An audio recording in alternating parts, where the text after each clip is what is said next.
¿Qué tal mis hermanitos y hermanitas? Bienvenidos a este humilde canal Católicos a Capela. Beso grande, que Dios les bendiga, de verdad que sí. Vamos a ver, ustedes van a oír un vídeo del padre Javier Olivera Rabasi, que siempre se los recomiendo en su canal, que no te la cuente. Vamos a ver los mandamientos para tener una buena confesión. Comenzamos. Hacer una buena comunión, Padre, si no sabemos ni siquiera cuáles son los 10 mandamientos? Los 10 mandamientos son las tablas de la ley que Dios le entrega a Moisés en el monte Sinaí para que el pueblo de Israel, el pueblo elegido, hasta ese momento, se rija por aquello que Dios mandaba. Y que si uno se quiere poner en concreto a pensarlos, los 10 mandamientos no son otra cosa que prácticamente la ley natural inscrita en el corazón de todos los hombres, que Dios lo pone sobre tablas para que uno no se olvide, para que el pueblo de Israel, que venía del pueblo de Egipto, que va a estar mezclado con las costumbres y prácticas babilónicas. En cuanto lugar iba, el pueblo de Israel traicionaba. Eso es lo que sucedía y es lo que muchas veces Dios les reprocha en el Antiguo Testamento. Entonces, los 10 mandamientos son divididos en dos partes grandes, teológicamente. Los primeros tres que se refieren al hombre respecto de Dios, y el resto de los mandamientos, los restantes 7, que se refieren al hombre respecto del prójimo, de su prójimo. Entonces, ¿cómo hacer una buena confesión? Comienzo, amar a Dios sobre todas las cosas. ¿Qué significa esto? Que si yo he puesto otros dioses, como puede ser el dinero, como puede ser la fama, como puede ser mi carrera, o lo que fuere, ¿no? Sobre todas las cosas, aún sobre uno mismo, ¿no? O sea, Dios es lo primero, es el primero que debe ser servido. Es el creador, el que me dio la vida, el que me mantiene en el ser, ¿no? Segundo, no tomar el nombre de Dios en vano, no blasfemar. Aquí, a Dios gracias, en Hispanoamérica, a nosotros no nos ha llegado esa mala costumbre que existe en Europa. Uno lo puede ver sobre todo en Italia, en España mismo. La blasfemia no ha llegado, pero hablar mal de Dios, de los santos, de la Virgen Santísima, es un pecado penado por la ley de Dios, segundo mandamiento. Tercer mandamiento, santificar la fiesta. ¿Qué significa santificar las fiestas? Que ciertos días en el año uno debe acordarse de parte de lo que Dios ha mandado, de el domingo, el día del Señor, sobre todo, Dominicus, el día 10 Domini. Debe recordar que así como Dios descansó en el séptimo día, nosotros no solamente tenemos que descansar, sino aprovechar ese día para dar culto al Dios verdadero. Por eso es que la Iglesia nos manda que los domingos, o fiestas de precepto, o fiestas también de guardar, como se le llama, nos acerquemos a la Santa Misa, Santificar la misa, el sacrificio incruento de nuestro Señor Jesucristo, que santificar los la altares, fiesta. al igual que el mismo sacrificio de la cruz que se ofrece de modo incruento. Esos 3 mandamientos son los mandamientos de la ley de Dios que se refieren a mi relación con Dios, ¿no? Bien, y esos son los mandamientos, por cierto, que en el caso de no cumplirlos o de incumplirlos voluntariamente, como es un pecado, voluntariamente, con plena advertencia, será algo contra la ley de Dios. Estos 3 mandamientos, por lo general, no admiten, como se dice en la moral, no admiten parvedad de materia. ¿Qué significa? Que son siempre pecado grave, ¿no? Parvedad significa parvus en latín pequeño. Ojo. Son pecado mortal. Es decir, si yo falto a misa un domingo pudiendo ir, no porque justo estoy enfermo, porque justo una situación que es extraordinaria, lo que fuera, bueno, y pudiendo ir, no voy por desprecio, por pereza, lo que fuere, estoy cometiendo un pecado contra el tercer mandamiento. Si yo blasfemo, hablo mal de Dios voluntariamente, queriendo con mis palabras, no solamente ofender, sino escandalizar también, cometo pecado grave. El resto de los mandamientos. Cuarto mandamiento, honrar al padre y madre. Dado que son los que nos han dado la vida, ¿no? Los que son dueños de nuestra vida, el dueño de nuestra vida es Dios. Pero ellos son, mientras somos chicos, al menos los administradores de esa vida. Mientras ellos estén vivos, debo darles ese respeto filial, esa obediencia filial que le debo a mis padres, siempre y cuando no manden nada contra la ley de Dios o la ley natural, digamos, ¿no? Si un padre manda a robar a su hijo, no tengo que obedecerlo, eso va de suyo. Pero bueno, mientras estén vivos, debo dar ese respeto y esa obediencia filial. Cuando son ya grandes ellos, debo sobre todo cuidarlos de sus necesidades cuando son más viejitos. Y cuando ya no están en esta vida porque han fallecido, tengo yo un cierto deber, en justicia, de rezar por ellos, en lo posible puedo encargar misas por ellos, bien, en fin. Quinto mandamiento, no matar. No matarás. No matar, claro, no matar injustamente. Si un soldado mata en guerra justa a otro, en realidad no está buscando la muerte del otro directamente, sino de modo indirecto, para salvar su propia vida, salvar su familia, salvar su patria. Bueno, tiene que repeler al agresor y en esa represión del agresor se implica muchas veces la muerte. El no matar, el quinto mandamiento es no matar de modo injusto. En el caso del aborto, el quinto mandamiento es no matarás. El quinto mandamiento claramente está condenado, no solamente está condenado por la ley de Dios, el quinto mandamiento, sino que ciertos pecados, con ciertos pecados la Iglesia incluso les coloca una pena anexa por la gravedad de ese pecado y para salvaguardar en este caso un tercero. Este tercero es el niño por nacer, digamos, ¿no? Por inocente. Por lo tanto, en el caso del aborto, si la persona sabe lo que está haciendo, es consciente, lo hace de modo libre y tiene cierta edad, que más o menos en el código se estipula a los 18 años, y sabe a su vez que hay una pena anexa a ese pecado de aborto, esa persona puede llegar a caer en lo que se conoce como la excomunión. Así que no puede acercarse nuevamente a los sacramentos de la iglesia sin antes haberse levantado la pena merecida por ese pecado que es la excomunión. Quisiera agregar una cosita. Conozco una persona, para no decir nada, que abortó. Luego tuvo la fe. Evidentemente tienes que confesar un pecado tan grave como ese, pero los sacerdotes no lo pueden confesar. Tienes que ir directo al obispo. Ojo, que esto es un pecado mortal y grave, grave. O sea, es que te pueden excomulgar. ¿Entiendes? Entonces, eso es un requisito grave de ir al obispo. Es un rollo, esto no es una broma, tío. Sí. Hace falta ser consciente de que hay una pena, ¿no? Que hay una pena grave respecto de este pecado. Una pregunta. Disculpa, ¿qué piensas de los políticos, presidentes? Tenemos el caso ahora del presidente de este país, el señor Biden, que dice que es católico practicante, pero él desde su campaña se mostró a favor del aborto. Entonces él no juzga. Conozco el tema de Biden, no deberían, como yo conozco a algunos obispos en Estados Unidos, no deberían darle comunión a ese hombre hasta tanto no se retracte. Claramente, eso es no solamente por lo que implica el aborto, sino también por el escándalo público que causa. Una cosa es un pecado oculto que uno puede hacer en su casa y nadie lo ve, o con sus vecinos y nadie lo ve, otra cosa es un pecado público, como en el caso de un presidente de la nación, como puede ser Estados Unidos de Norteamérica, que encima de todo tenga el total desparpajo de ir a comulgar sabiendo que está en contra de lo que manda la iglesia, ¿no? Eso para mí es más que claro. Me parece inaudito que un sacerdote o un obispo de Estados Unidos o quien sea le dé la comunión a este hombre. ¿Qué piensa de los católicos, padre? Y a mí me ha tocado también. Yo pienso que como católica, como practicante, uno no puede votar por estos políticos, ¿no? Sabemos que la vida es primordial. Hay que defender la vida con nuestro voto. Nuestro voto es muy importante. Muchas veces critican que porque Esta pregunta es buenísima. Por eso nosotros los católicos tenemos una responsabilidad grande, no muy grande, al ir a votar en nuestros países. Nosotros no podemos votar, por ejemplo, yo, católico, no puedo votar en España por el PSOE, fomenta el aborto. No puedo votar por el PP, fomenta el aborto. No puedo votar por Podemos, fomenta el aborto. No puedo votar por Bildu, un grupo terrorista. No puedo votar por Sumar, comunismo, apoyan el aborto. No puedo votar, tengo que tener consciente de que antes que nada, soy católico. Antes de que si soy del Madrid, que si soy de la Unión Deportiva Las Palmas, que si soy, no sé yo, que si me gusta aquel cantante, que si me gusta la otra actriz. Antes de nada, yo soy católico.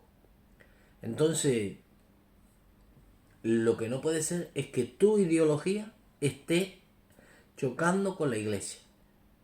Porque entonces tenemos un grave problema.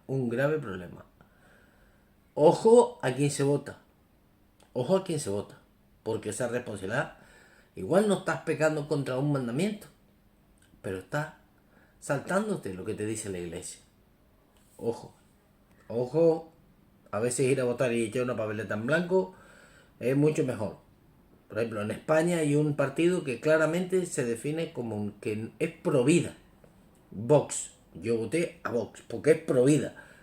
¿Que tiene otras cosas que no me cuadran? Sí, pero esa es la más importante, la pro vida. En la política, pero nuestro voto es importante. ¿Qué piensa de las personas católicas que votan a favor de estos candidatos? Y no lo digo solamente en Estados Unidos, lo digo también lo que está pasando en nuestros países. Sí, bueno, uno como sacerdote da los principios, ¿no? Exactamente. Después hay gente que claramente puede cometer una cooperación al pecado de otro, puede ser dando el voto. Hay que ver después también las con el pecado de otro. Su conciencia sabe realmente que está cooperando o cree que simplemente está votando no por el aborto, sino porque es un mal menor o por lo que fuera que tiene su conciencia. No es tan sencillo el alma humana, entonces tampoco uno puede decir directamente si una persona vota por un candidato que entre su plataforma está el tema del aborto, o el aborto, no solamente el aborto, la ideología de género, la guerra injusta, ¿no? Hay muchas cosas en este punto. No solamente porque nuestro catolicismo no se resume solamente el tema de la vida. Esto es muy importante. O sea, es una bandera súper importante, pero no es la única. O sea, uno dice, bueno, si un gobernante plantea que en el sistema educativo que quiere instaurar dentro del programa de educación nacional, a los chicos se les enseña no solamente saquemos el tema de ideología de género. Se les enseñan mentiras históricas. La verdad, y yo sé eso, y yo sé que están haciendo eso. Sí. No También puede podría decir también que ayudar estoy a cooperando en eso. eso. Pero bueno, es un poco complejo decir así, dogmatizar, obviamente no se puede en este ámbito, pero si una persona, para ser un poco más preciso, sabe que votando a un candidato pro aborto, estudiando la posibilidad de que llegue a la presidencia, obviamente si estoy a favor del aborto y encima lo voto, estoy cooperando de modo formal. Por lo tanto, probablemente también caiga yo en ese pecado, ¿no? Y a su vez en esa pena. Ahora, si solamente la votación mía es en realidad para evitar que dos candidatos pro aborto, bueno, uno es menos malo que el otro, entonces prefiero que bueno, ahí está toda la casuística moral, que es un poco largo de definir. O votar en blanco. Perfecto. Hay otra cosa, que cuando decimos que somos pro vida, también lo somos con las penas de muerte en la cárcel. Aunque hay un violador, o sea, tú imagínate una persona que es muy mala, que ha hecho cosas muy malas en su vida, aberraciones, vamos. Pues nosotros no podemos pedir la pena de muerte a ese señor. Porque ese señor tiene una cosa que se llama dignidad humana. Y esa dignidad humana la da Dios y la quita Dios. Ojo con esto. Si somos pro aborto, tenemos un problemón. Ahora, si somos pro vida, pero nos parece bien que aquel terrorista lo metan en una pena de muerte, en una silla eléctrica exacta, eso no va bien, ¿eh? Ojo con estas cosas. Por esto traigo estas cosas que parecen chorradas, pero hay que estar pendiente. Nada es una chorrada, Sexto mandamiento, nada es una padre. tontería. Sexto mandamiento es el que por muchas razones es el mandamiento que hay gente que, entendiendo que no puede cumplirlo, es por eso que se aleja de la iglesia, ¿no? El sexto mandamiento va de la mano prácticamente con el noveno mandamiento, que Claro. uno dice sexto, no cometer actos impuros, y el noveno mandamiento dice no desear la mujer o el varón de tu prójimo, ¿no? Es casi igual. De vuelta, como yo decía antes, los mandamientos de la ley de Dios no son irracionales, no son antinaturales. El sexto mandamiento nos manda a que, por medio de la razón, iluminada por la fe, ordenemos nuestras pasiones, en concreto, las pasiones que se llaman así, en filosofía, de nuestro apetito concupiscible, ¿no? Dios ha puesto dos acciones dentro del ámbito humano para que justamente el hombre no se olvide de realizarlas, que además de ser acciones del hombre, traen de la mano un placer. Fíjense, perdón, para que el hombre no se olvide que tiene que mantener su propia vida, su poder corpóreo, nos puso en lo que uno está haciendo ahora, tomándose un café o comiéndose un asado o un taco, lo que sea, nos puso a su vez un aditivo más que es el placer.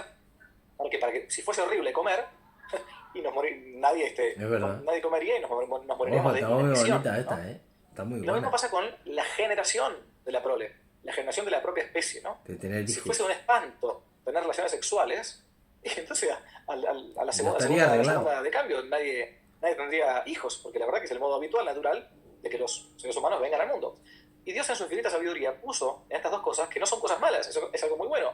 El sexo es algo bueno, la comida es algo muy bueno. Claro. Pero como siempre, si uno lo desordena, los quita de su ámbito, los quita de su eje, es ahí cuando se da el pecado. Al final de cuentas, si uno se pone a pensar de vuelta, el pecado es hacer lo que va contra la razón, contra la recta razón, ¿no? Pero como hemos perdido, entonces, a partir del pecado original, esa armonía que existía entre nuestras pasiones, nuestra inteligencia, nuestra voluntad, bueno, hace falta que Dios me lo recuerde por medio de los mandamientos. Hace falta que yo después refuerce todo por medio de los sacramentos. Bien, ¿qué condena el sexto mandamiento en concreto? Las relaciones sexuales antes del matrimonio. Voy a ser más específico, por las dudas. Las relaciones sexuales antes del matrimonio por la iglesia, ¿no? Porque Claro, yo me claro. casé por civil. No, la iglesia. No. El casamiento por civil, fíjense. Dos homosexuales pueden casarse por civil. Dos lesbianas pueden casarse por civil. En algunos lugares hasta un hombre puede casarse con un animal, con una cosa, qué sé yo, ¿no? Sí, no. Es verdad. Hay un sacramento, ¿no? Ese misterio, así como está el misterio entre Cristo y la iglesia, dice San Pablo, hay un misterio entre hombre y mujer ante Dios, ¿no? Uno con una para siempre.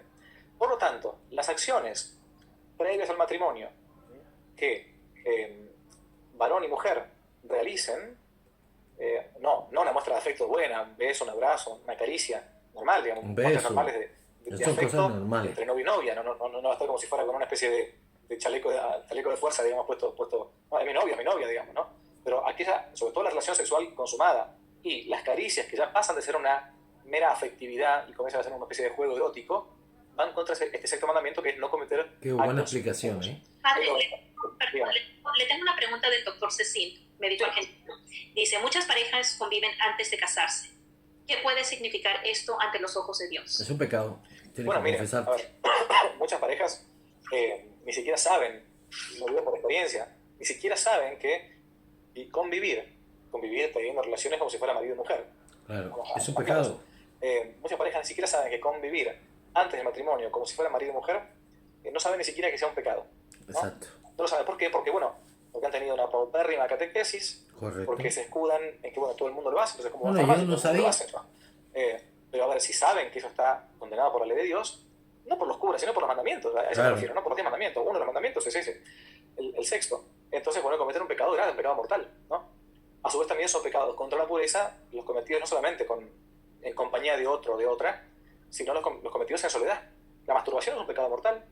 Esto que parece que es políticamente o eclesialmente incorrecto decir, la pornografía, ver pornografía es un pecado mortal.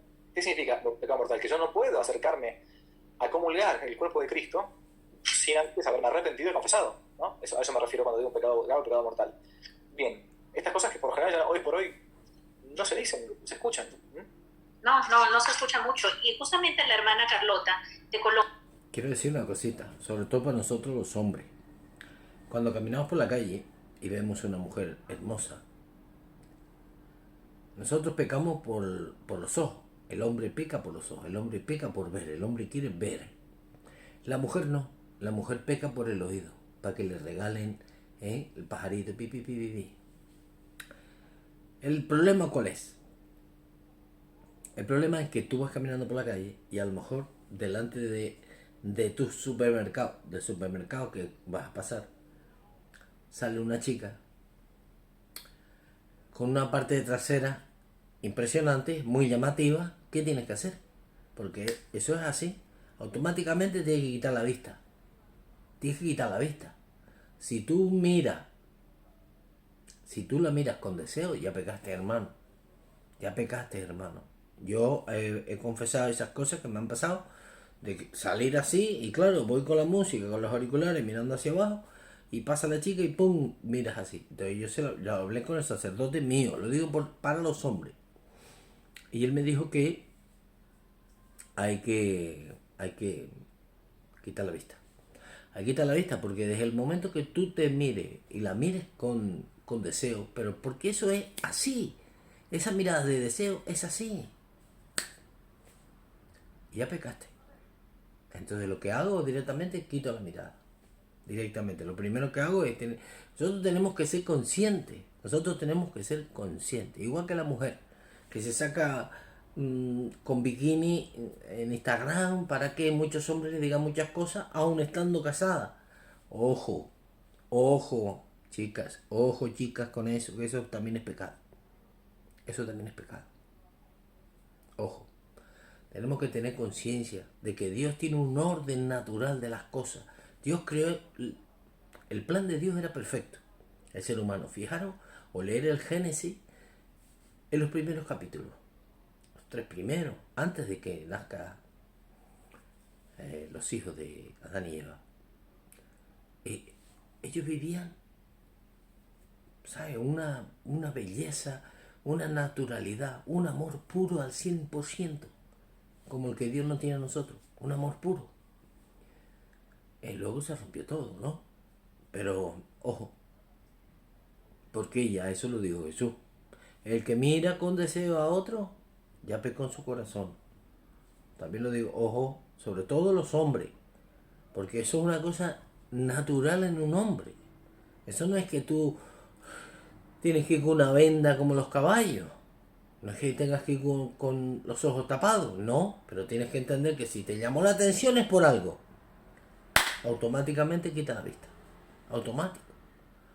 Y porque si no estás deseando algo, por eso pecó. Por eso pecó. Hay que tener cuidado. Ella me pasó un programa muy bueno con usted, que usted habla de la moral en los matrimonios. Y usted habla de la pornografía y ciertas cosas que no se deberían hacer en pareja. Y habla usted también sobre la vasectomía y ligadura de trompas. Ese programa estuvo bien interesante, respondía a muchos programas para nosotros los católicos. Aparte, los que son matrimonios, Cuidadito con lo que hacemos en las camas.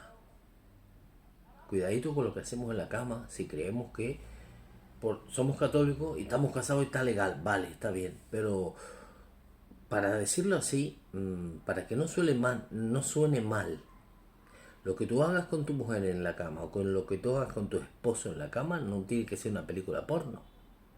Tiene que ser cosas naturales. Desde que exceda cierto grado, estás pecando también.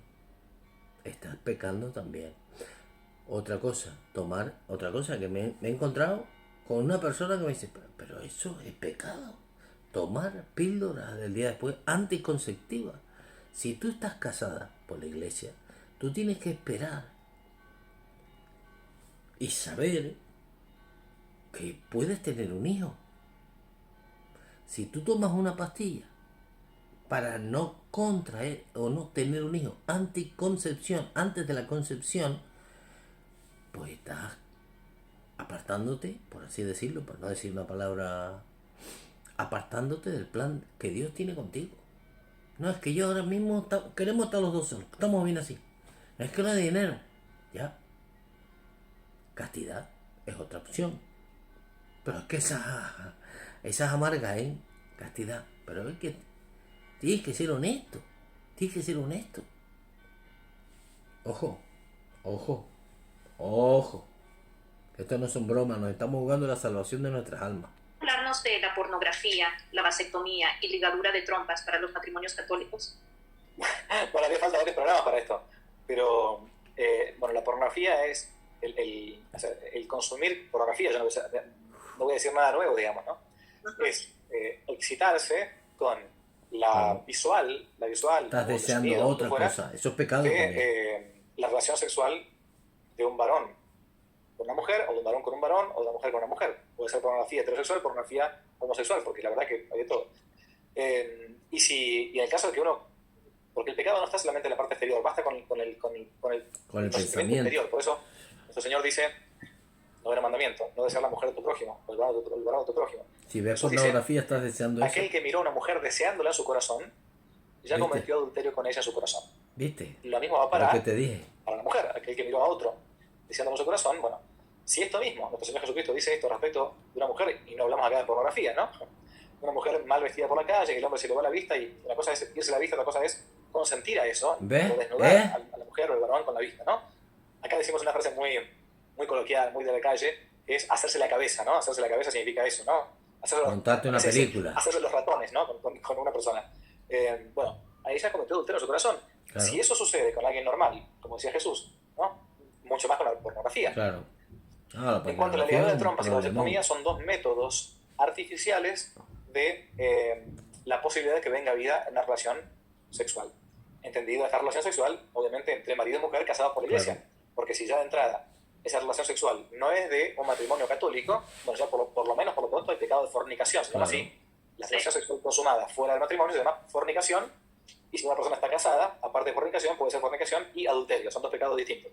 En el caso del DIU o de la vasectomía, son modos de intentar evitar ese doble significado del acto conyugal completo, lo llamaba así, la Humanevite, lo llamaba también así después Juan Pablo II, en sus documentos, entre otras familias del consorcio, que intentan buscar puramente la unión entre varón y mujer placentera, evitando de todos los modos posibles, en este caso de modo artificial, la posibilidad de que pueda llegar a unir vida, de que anide en su momento el embrión en el útero, en el caso del DIU, o de que simplemente el esperma del varón, vasectomía, no pueda fecundar el óvulo, ¿no?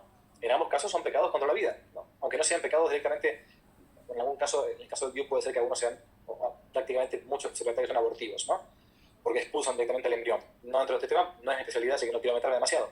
Pero lo cierto es que buscan positivamente evitar la posibilidad de la vida.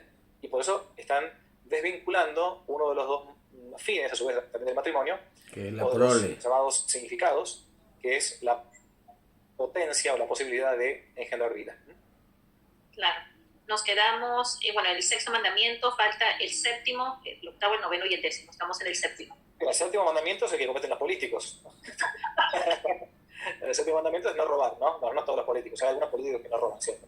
Bueno, por lo menos en mi país. El séptimo mandamiento implica que uno no puede quedarse. Bueno, a ver, respecto del, estamos haciendo todo muy rápido. Yo, si uno quiere ver un poco más en detenimiento, mandamientos, yo siempre recomiendo o el catecismo, claramente, o si no, un opúsculo, un librito muy cortito de Santo Tomás de Aquino, que son los mandamientos comentados. Santo Tomás explica en una cuaresma que él predicó en Nápoles, allá por el siglo XIII, antes de morir, predica una cuaresma, los mandamientos, el credo y el Pater Noster, el Padre Nuestro.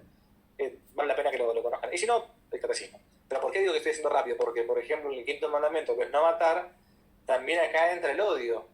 También acá entra el hablar en contra de alguien para suscitar el enojo de otras personas, ¿no? También entra acá la ira, porque uno puede matar con las palabras, con las miradas, con los gestos, en fin, no nos detenemos mucho. Séptimo mandamiento, entonces, es no hurtar, no robar, no quedarse con lo que es ajeno. Ese no tiene mucha explicación para dar, es bastante obvio, bastante de derecho natural que nadie, así como no me gusta que me quiten las cosas propias, no debo quitar yo las ajenas. Octavo mandamiento, no levantar falso testimonio ni mentir. La mentira, el que levante la mano a uno que diga que le gusta que le mientan, no estaría mintiendo. Si me dijese eso, habitualmente no sucede, o sería un enfermo. Y por último, bueno, el noveno ya lo dijimos, el décimo mandamiento es no codiciar los bienes ajenos, ¿no? La envidia, de hecho, no solamente, ay, qué lindo que está aquello, me gustaría tenerlo, sino el hecho de decir, entristecerse por el bien del prójimo. Eso es en concreto el pecado de la envidia, ¿no? O de la codicia de los bienes del prójimo. Bien, estos son los mandamientos de la ley de Dios. Después de esto se derivan de la iglesia. Pecados y a su vez, para trabajar en contrario, virtudes, ¿no? La virtud de la justicia, respecto de Dios y de los hombres, los mandamientos o en el cuarto mandamiento, dar a cada uno lo que le corresponde. A mis padres les corresponde el honor debido, el respeto debido, en fin, bueno, por eso la virtud de la justicia, la virtud de la fortaleza, en el caso de no responder al mal con el mal, sino con el bien, bueno, y así sucesivamente. Pero son cosas que sirven a la pregunta inicial que usted me hacía para poder confesarse, porque si no, ¿de qué me voy a confesar yo? Cuando me voy a confesar, ¿qué voy a decir? Mucha gente que dice, yo padre, yo no mato ni robo. Esa es la que dice todo el mundo. Pero escúcheme, usted nunca habló mal del prójimo, usted nunca fue impaciente, usted a veces no se olvida de ocuparse de sus padres, usted a veces no le ha faltado respeto a sus hijos, o al revés, usted a veces le ha faltado la caridad respecto del prójimo. Nuestro Señor dice en el Evangelio, el justo peca 7 veces al día, ¿no? Qué grande el padre Javier Olivera Rabasi, qué grande, me pareció maravilloso lo que acaba de hacer aquí, explicándolo todo, muy claro. Espero que os haya ayudado para que tengáis una buena reflexión. Luego tenemos los mandamientos de la Santa Madre Iglesia, que son 5 también, para que tengáis y miréis en el fondo de vuestro corazón, pidiendo la ayuda al Espíritu Santo para tener una buena contrición y poder confesarte y comulgar, porque la vida del católico es comulgar. Espero que les haya ayudado, espero que les haya gustado. Un abrazo fuerte y como me despido siempre, viva Cristo Rey y viva Santa María siempre Virgen. Cuídense mucho y nos vemos en el próximo vídeo.